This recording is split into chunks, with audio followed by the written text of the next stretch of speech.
We're here at the Louisiana Housing Connections Conference. This is the first conference of its kind, the first opportunity to connect communities across the state of Louisiana around one central issue, and that's housing, a foundational issue that we believe, once addressed, will give us the ability to solve some real issues across the state. The Louisiana Housing Corporation is the one-stop shop for housing in the state of Louisiana. We are the state's affordable housing provider. We're also the state's arm with the Louisiana Housing Authority to address homelessness across the state. We provide weatherization assistance for individuals looking to weatherize their homes. We help individuals pay light bills. We provide rental assistance. Anything that relates to housing, we have the ability to accomplish. How serious is the need for housing in Louisiana? Oh, the numbers are staggering, not just from a standpoint of how much housing we need, from how much housing we're losing annually, from how much housing sits in blight, with so many missed opportunities all across the communities that we serve. What we recognize is that we're a resource, but only when that resource is used. And sitting in Baton Rouge making decisions about how communities should live, or how communities should exist, really is not our goal. Our goal is to reach to these communities, let them see the opportunities that we represent, and let them access those opportunities to really build their communities. Housing is critically important for seniors, for veterans, for people who are homeless or on the brink of homelessness, but really we have distressed communities all across the state of Louisiana that need more affordable housing, but we also have areas that are not in distress, but affordable housing is in short supply because the economies are doing so much better. And families are being uprooted and displaced from the neighborhoods that they have been in for generations, and they're having a hard time accessing affordable housing.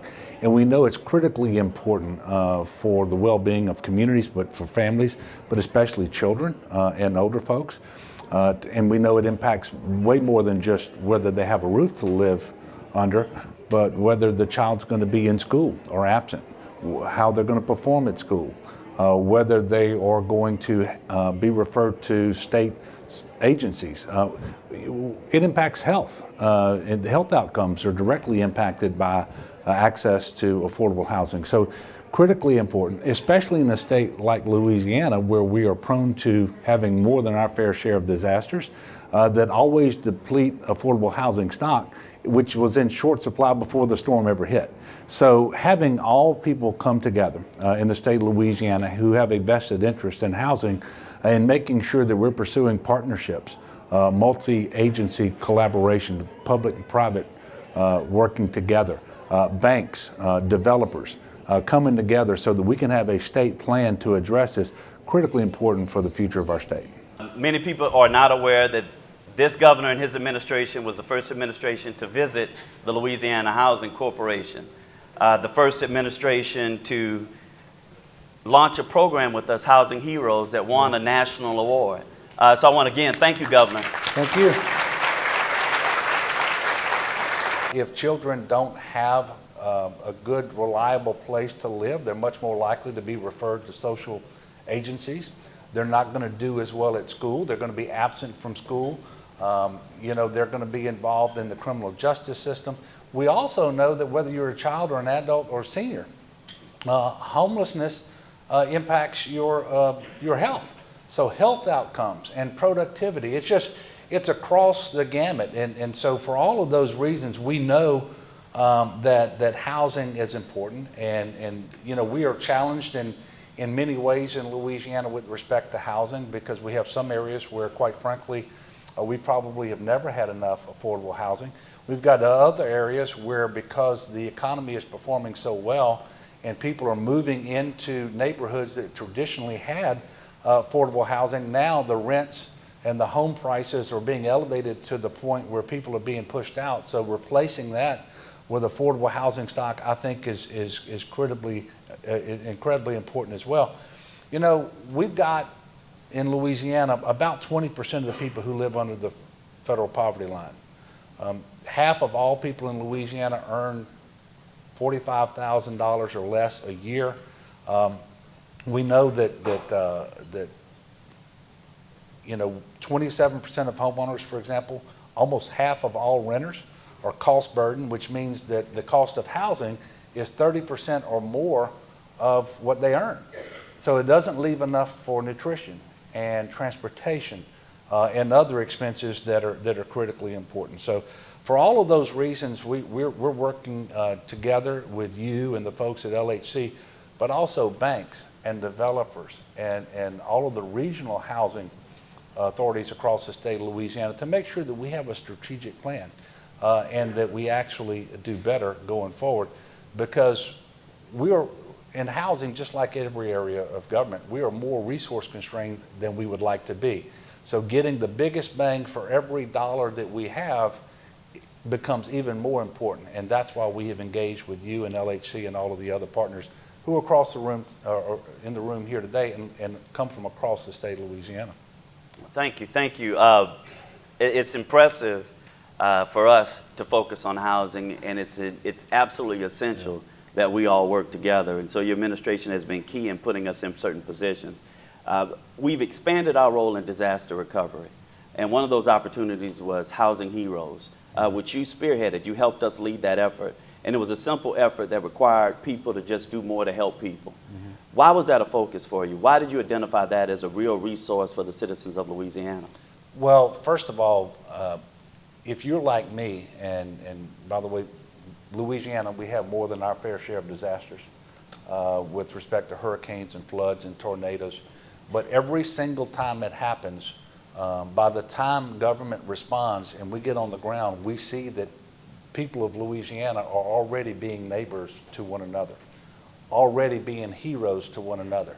And that's one of the things that inspires me. It's one of the reasons why when I'm introduced as the governor of the great state of Louisiana, I know it's true. Our state is great because of its people. And so we just want the logical extension of that as it relates to housing is to have housing heroes where people are being neighbors to one another. Because the truth is, you all around the state, you see where the needs are before we do.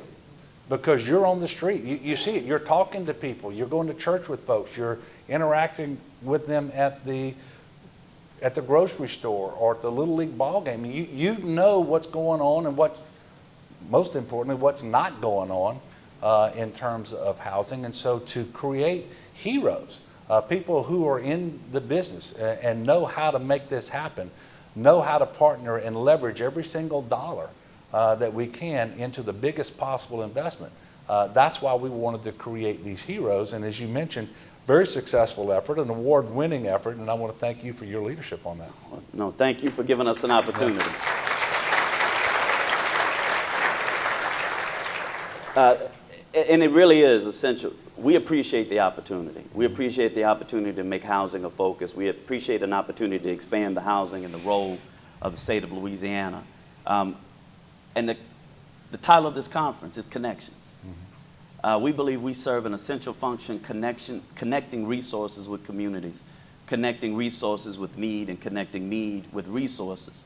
And it's something that we've been talking about as we've been here for the last day and a half, and it's something that we feel is very important.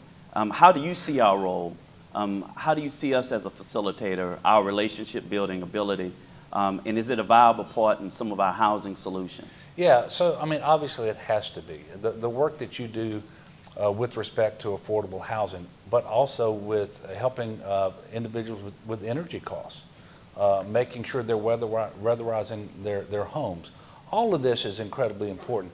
But your role goes so far beyond housing, although that's the most important thing. As you know, you're on the Council on Homelessness. Yeah. You take part in the Workforce and Education Subcommittee that we have, the Task Force on Youth Aging Out of Foster Care, making sure that you have a prominent seat at the table with the Office of Community Development led by Pat Forbes, so that as we prepare for and respond to disasters, you are right there helping us. Because the truth is, before disaster ever hits, we don't have sufficient affordable housing stock.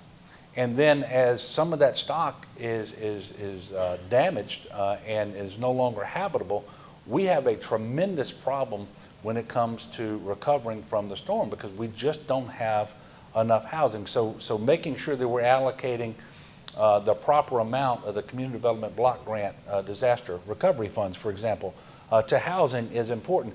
But it has to be a collaborative effort.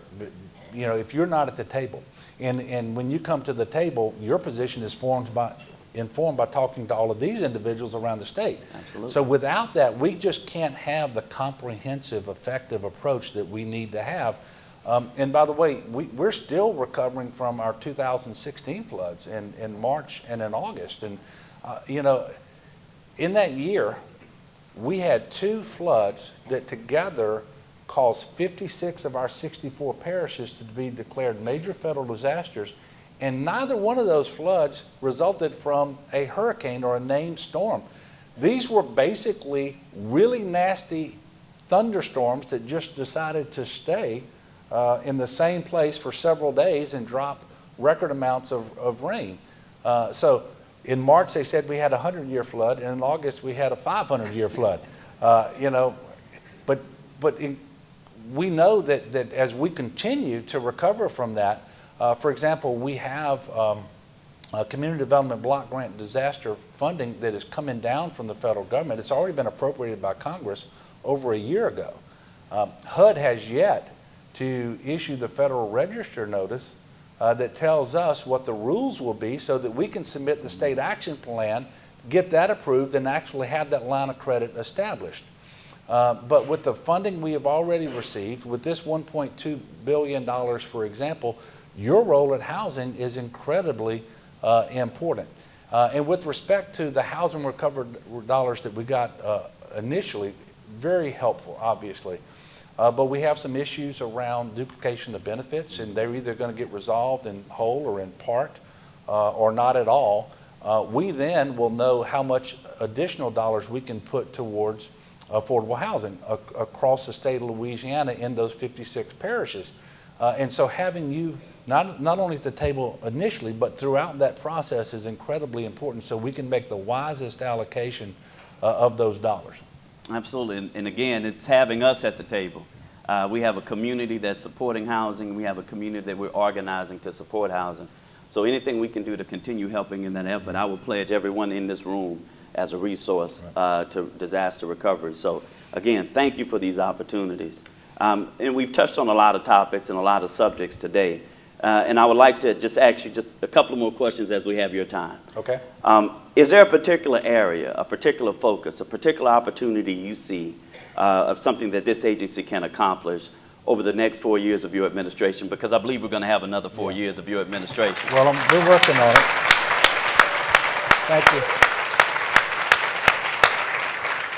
So I want to continue to do some of the things like we have been able to do working with you. So, for example, we knew we had an acute need up in East Carroll Parish.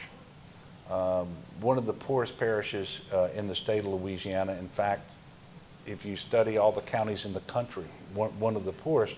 We knew we didn't have sufficient affordable housing there and haven't had it in maybe ever.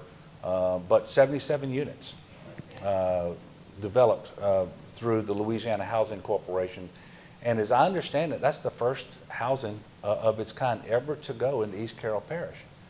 So that is exciting to me, to bring opportunity to places like East Carroll Parish for the first time. And it's hard to do because if this was easy, it would have been done already. Absolutely, right? absolutely. But working with the folks in this room, working with banks, getting it financed and being creative.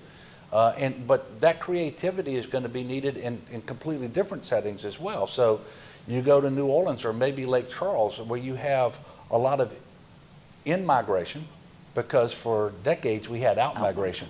Now we have in-migration and we have well-educated people or people who are making more money than the people that they're replacing. The cost of housing is going up. People are being displaced and all of a sudden they can't afford to live in the neighborhoods where their grandparents and their parents lived and where they grew up. So figuring out how we marshal the resources and come up with the strategies for effectively creating more affordable housing is very important. And creativity, but really the teamwork, because nobody is going to have all the answers. But together, I promise you, all the people in this room, we have a way to come up and do this. And so those are the challenges, but those are also the opportunities that we have. And the worst thing we can do is just pretend we don't have an issue. right? And we have to acknowledge that we do. We have to acknowledge that we need to do better, and then we have to be resolved to turn that into action. And that's why I appreciate the work that you all have been doing. And you can't snap your fingers and make it happen where everybody in the state overnight has exactly what they need with respect to housing. But you can know that you're doing better and that you're moving towards the goals like we just talked. And that's what we have to continue to do. And as governor, we're going to continue to work with you on that. And we're going to continue to allow you and the Louisiana Housing Corporation to sit in on other task forces, that not just those dealing with housing, because we know you're an integral part of all of these challenges in the state of Louisiana. We definitely see ourselves as one of the foundations, and that is a pun. Nobody gets it, but it's a pun. As one of the foundations, we believe that addressing housing gives us the opportunity to really focus on other issues across the state. We see those links between housing, economic development, housing education, housing healthcare, housing transportation, and we just want to make sure that everyone else sees it. And we want to make sure that housing plays a prominent role in every decision made going forward. We see the value, we understand the value, and we know we have your support.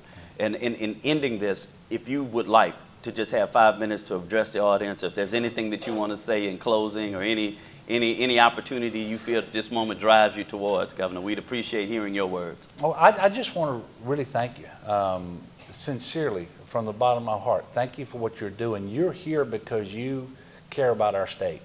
You know how important housing is.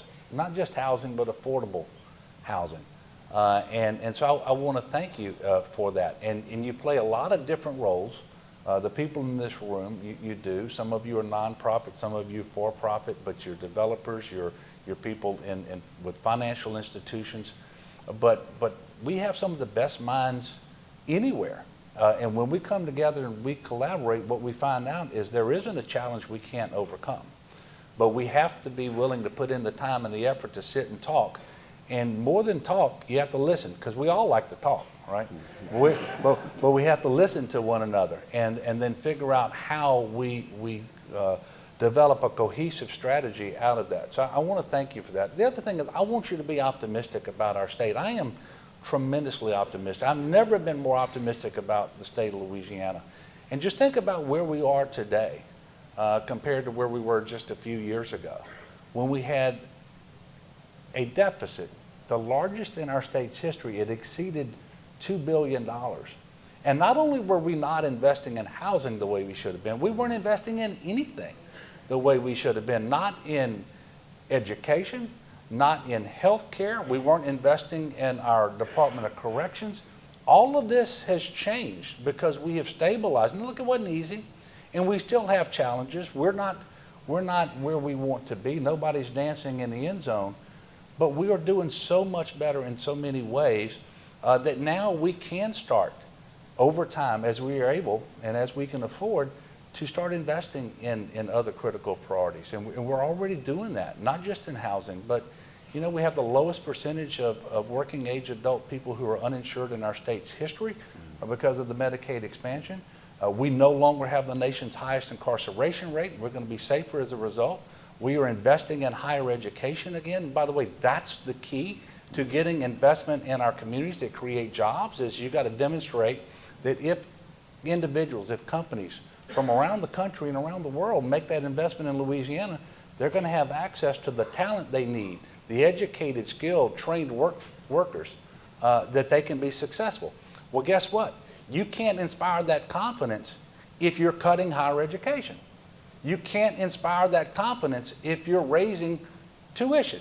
And for the 8 years before I became governor, we cut higher education and raised tuition, both of those, more than any other state in the nation. But having stabilized things, and we're starting to make those investments, we are now landing the biggest and best economic development projects in our state's history. And that will benefit all of the people of the state of Louisiana and allow us over time to even make more investments in our folks. So I am optimistic about our state. I want you to be, and I want you to join your prayers to mine that we will continue to do better. And I want you to know I sincerely appreciate all of your efforts across the state of Louisiana in so many ways, big and small, to make a positive difference when it comes to affordable housing.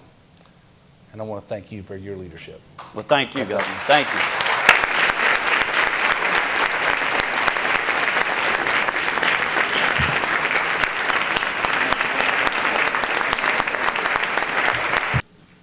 Well, now we have the opportunity to introduce Jessica GUINN Johnson, the Executive Council for the Louisiana Housing Corporation.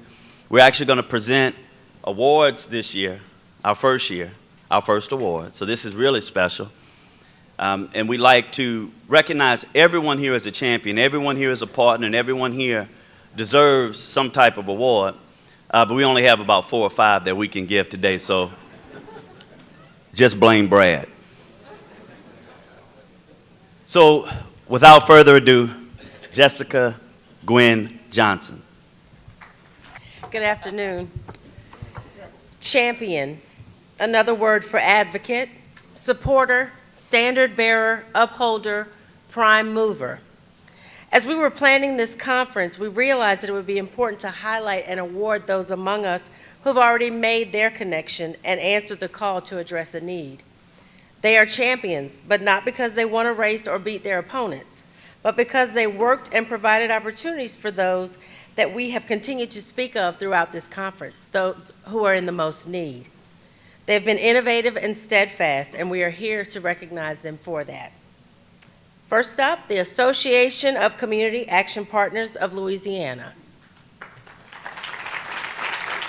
Will your representative please come? There he is, Mr. Sanamo. ACAP provides professional and technical trainings to LHC, LHA, and our community partners to ensure that Louisiana residents receive the best wraparound community services possible. These services help low-income individuals and families achieve economic self-sufficiency and stability. ACAP is a driving and vital force in Louisiana's fight against poverty and sustaining affordable housing for all residents. They embody the true meaning of community connections and are well deserving of this award.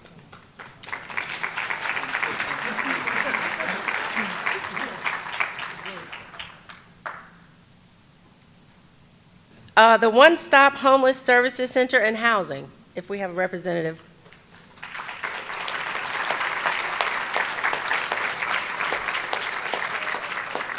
One Stop provides critical services to homeless citizens by providing a safe place to seek refuge. Persons who come to the One Stop can shower, do laundry, and set up a stable address for their mail delivery. Employees at the One Stop also help to link clients to housing opportunities for which they are eligible. The One Stop works tirelessly to meet the needs of their clients and are diligent in their efforts. One Stop was developed by Gulf Coast Housing Partnership with its partners, the Capital Area Alliance for the Homeless and the Society of St. Vincent de Paul of Baton Rouge.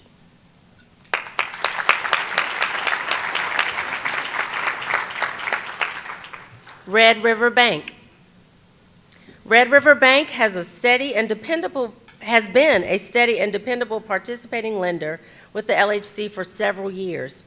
They bring to the table a wealth of knowledge and a willingness to partner with others for the success of home ownership. The team at Red River Bank has demonstrated strong ethics, are mission-driven, and are focused on helping those that need the help the most, the low to moderate income population.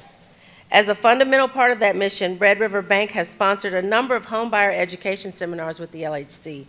They are always willing to assist whenever called upon and are a valued partner and demonstrated community connections champion.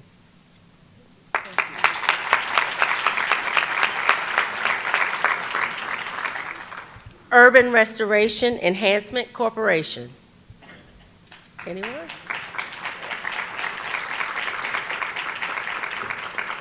UREC's mission is transforming communities by investing in people and neighborhoods. They accomplish this through various community development projects to empower low to moderate income families from Baton Rouge. One of their most innovative championing projects is the Senior Village at Urban Gardens, completed in the winter of 2018.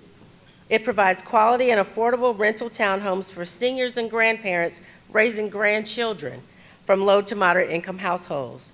The Senior Village is a model of what can be accomplished when investments are made in communities that struggle with blight and abandonment. It also recognizes an unserved and underserved community that is growing in number, grandparents raising their grandchildren, and provides a place for them to call home.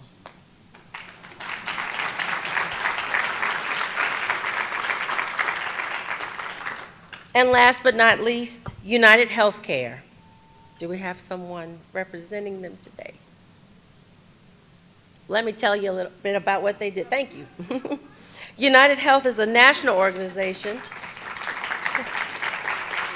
Thank you so much. That serves millions of people from their earliest years through their working lives and into retirement. What unites them is their mission to help people live healthier lives and make health systems work better for everyone.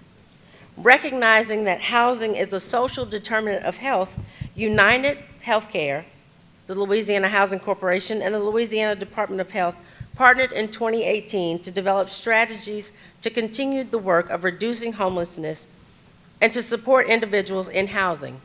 United provided bridge financing at 0% interest and with no associated fees to the LHC so that we could fully utilize the $11.5 million Continuum of Care Permanent Supportive Housing Grant from HUD. This grant represents approximately 1/3 of the rental assistance that is part of the LHC's PSH program. And without their bridge loan, we would not have been able to expend down to zero without going over. United Health turned an impossibility to a reality and into housing opportunities for our homeless residents. Thank you. So absolutely, there are many other individuals here in those halls and in their communities that deserve those same type of acknowledgement and award. Unfortunately, we were only able to recognize a few. Our goal, your goal should be next year to be on this stage. Your goal next year should be to be a part of this process. I'm challenging each one of you to put yourself in a position to where your assistance and your service to others gives us an opportunity to recognize you and your participation. My parents modeled hard work. So hard work would teach you and get you to the ladder and up the ladder. But when you get there, I hope you didn't go up the wrong ladder. So all of a sudden, I always want to know, how does God talk to people? I'd be standing next to people growing up in church. They say, God spoke to me. I ain't hear nothing. I'm standing right next to him.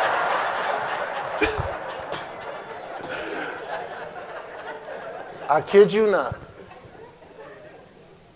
My freshman, sophomore year, I had an uncle who always said, hey, Nikki, why don't you play football? My Uncle William.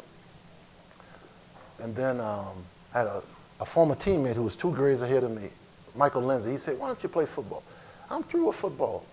It's now time to go on with the vision, education. And all of a sudden, if you had come and told me my freshman, sophomore year, you have the ability to be a pro football Hall of Famer, I would have thought you were crazy. All of a sudden, a week before the season starts, my junior year in college, you guys remember, during the summer, when all of a sudden the temperature changes, the weather drops, you start smelling the fall weather. What do we say? It's football season. That nostalgia. All of a sudden, my heart changed to want to go walk on a team a week before the season started. None of my boys knew I was walking on. I didn't even tell my parents. None of them would understand. And the reason I didn't tell my parents, it wasn't catastrophic. It wasn't like I was going to drop out of school. I was still on pace. I didn't tell them because for whatever reason, I didn't want anybody talking me out of whatever I was doing. They had been going through 3-a-days. And the coach, Coach Percy Dewey, my defense coordinator, allowed me to walk on. Now, my teammates hated me. You would too if you've been through 3-a-days and this hot shot is now running around here all fresh. So my teammates couldn't stand me. The coaches gave me the worst equipment that you can get. I think they thought I was trying to impress a girl, but I wasn't. I was pursuing just was in my heart, even though it was ridiculous. So all of a sudden, I call it just so happened, these God setups. God has set up your life. He just don't make you give him credit. You have to voluntarily give it to him. So it just so happened the position I was going out for, the coach was trying to get rid of the player. So I end up starting by the 5th game of the season. I play that season, get 2 interceptions. The next season, I make all conference. And Coach Percy Dewey, lovingly, in his own opinion, and he was right. After we had upset Grambling, sorry any Gramblingites in here. We got a few. We'll deal with y'all later. So all of a sudden, the Coach Dewey, after we had upset Grambling, on the front cover of the New Orleans Times-Picayune, he says, Aeneas Williams is a good player, but at best, he'll never go pro, because at best he runs a 4.640. Now, what I got from that was not to build my life to prove Coach Dewey wrong. He was actually right, but he was given the facts. I found God gives me the truth. But I have to deal with the facts. The facts were, I'm 5'10", 185 pounds, ran a 4.6. The facts are, it's highly unlikely that I would ever play in the NFL at that position at that height. So I went to a guy named Brian Thomas. This is the power of belief. This is what I close with. This is what I want you to remember. Only difference between people is what they believe. This is the only thing I want you to remember. Only thing different between people is what they believe. So all my life, I was a 4.6 guy. I did the pole vault. I did the distance. Coach would coach the sprinters, and then he'd send me to go run. Then all my life, I was taught you can't coach speed. Either you have it or you don't. Anybody know what I'm talking about? Yeah. So when I read that in the paper, I didn't build my life like a lot of people do. They build their life to prove people wrong. Your job is not to prove people wrong. Your job is to live out your potential. Yeah. Yeah. I went to Brian Thomas, who lives here, who's one of the top sanitation workers here. Brian is 6'3", 190 pounds. He was like our Usain Bolt. He ran a 10-1, 10 flat 100 meters, and a 4.240. He was 1 year younger than me, and I went to Brian. I say, Brian, can you help me get faster? Now, why did I go to Brian? Mentors are credible, successful others who have already done well what you're trying to do. They accelerate your belief. I didn't go to the offensive lineman. You noticed that. To learn about speed, I went to Brian. Brian was a receiver younger than me. This is when I found out mentors don't have to be older. They just have to know something that you want to know. God allows humility to cause me to submit to Brian. I say, Brian, I couldn't cover him. I'd line up 10 yards off of him, he'd blow by me. I say, Brian, can you help me get faster? This is when I found out the power of transference of belief. Yeah. Brian looks at me like I'm looking at you, Keith. He says, Aeneas, you can run a 4.340. And I close with this. You can run a 4.340. I say, what? And he said without blinking. He said it so convincingly, I believe him. I say, Brian, what do I do? He said, walk on the track team. I said, walk on the track team? He said, yeah, you walked on the football team.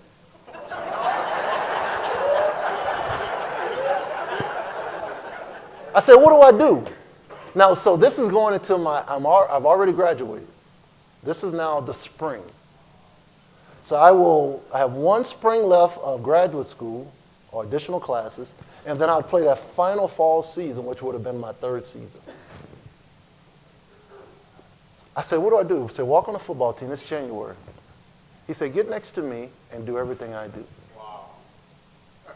More is caught than taught. Yeah. I didn't know my teammates were laughing at me because I couldn't keep up with Brian. We would run and we'd work out. Brian, after the workout, he would walk as if he had never worked out. By April, Brian Thomas and I were the fastest 2 on Southern Strike Team. I clocked a 4.2840. I was rated the #2 cornerback in the country behind Todd Light out of Notre Dame. Why did you tell me that story? Why you ending with the story? I tell you. I was walking on the river. This for all you leaders. I was walking on the river and they had a school out there this morning. A bunch of elementary kids. And they had 3 little boys and they had one little leader because he was telling them. And they were all behind this pole and I was walking.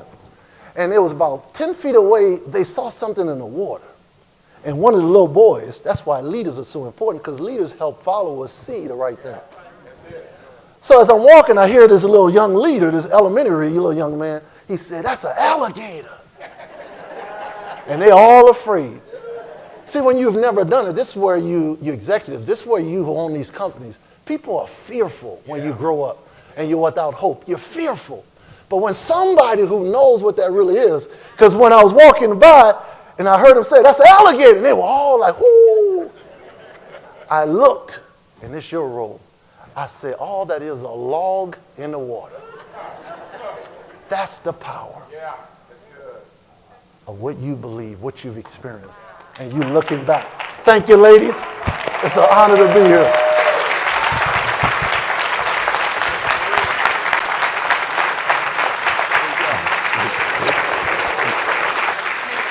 To reflect on the power of vision, and vision is the ability to see what's possible even in the midst of negative situations. So being here, being from Southern University, growing up in New Orleans, really the message is for all of these stakeholders, starting with this great corporation, Louisiana Housing Corporation, and talking with Keith. I really wanted to connect to find out, okay, what exactly do you do? And it's one thing to serve underserved communities. It's a whole other thing to now empower the people that you now build these structures for. And that's what I wanted to, one of the main things, vision and the power of vision.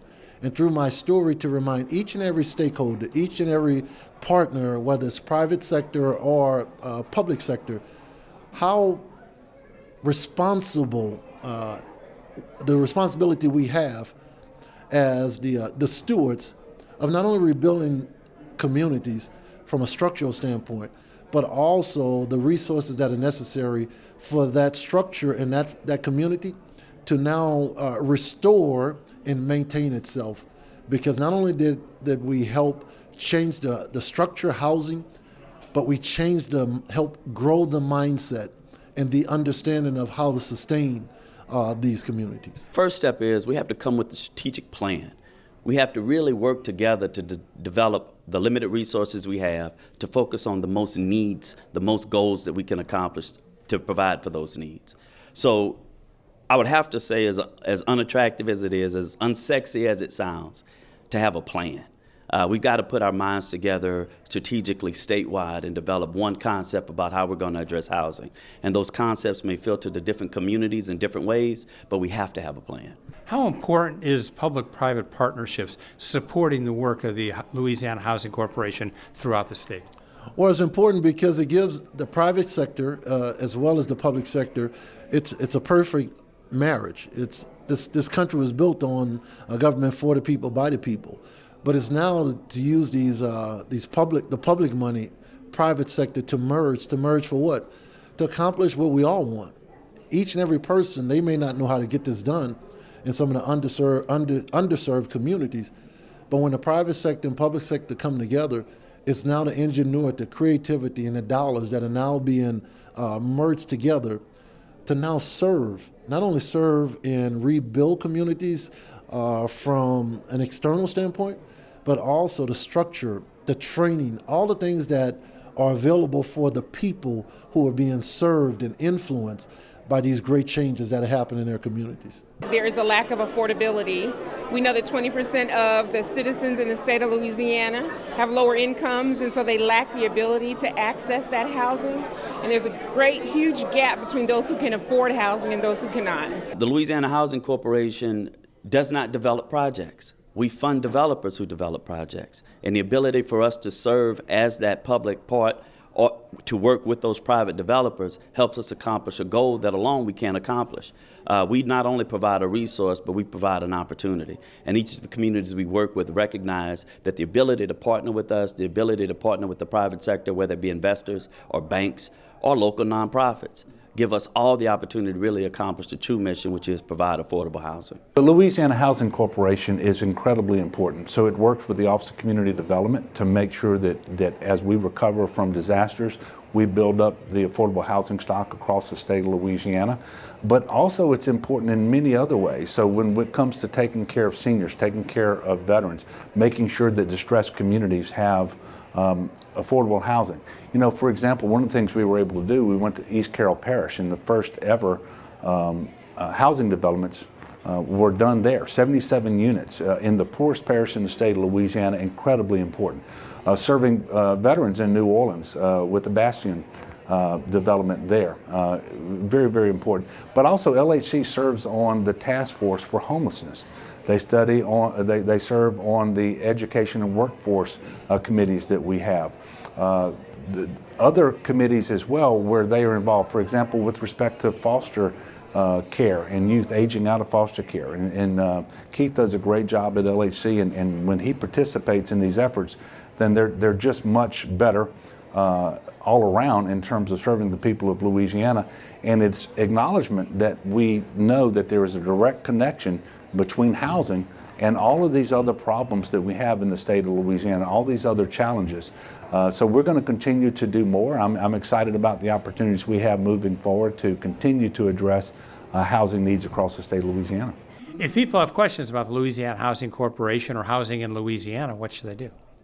Two things. First, go to our website, lhc.la.gov. Second thing is I would call the agency, 225-763-8700. We have someone who will answer the phone, and if you let us know what your issues are, we have someone that'll help.